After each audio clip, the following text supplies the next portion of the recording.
keď sa nás niekedy odpýtajú, čo sme robili v týchto časoch, aby sme mohli povedať, že sme nerezignovali.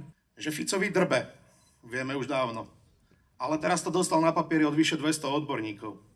Gratulujem, Robert, prekonal si aj Mečiara.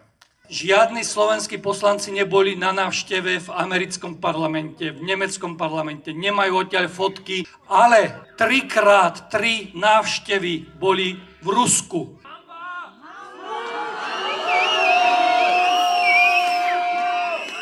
Môžeme sa onedlho zobudiť do neslobody, z ktorej už nebude cesty späť.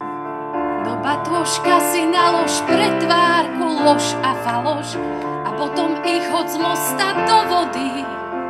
Som stredoškolským učiteľom a snažím sa svojich žiakov nielen vzdelávať, ale aj vychovávať k hodnotám. Chcem rečniť, lebo podľa premiéra Slovenskej republiky som rovnako ako aj vy tu, že vraj nepriateľom nášho štátu. Každú na školstvo, každú na zdravotníctvo, každú na kultúru,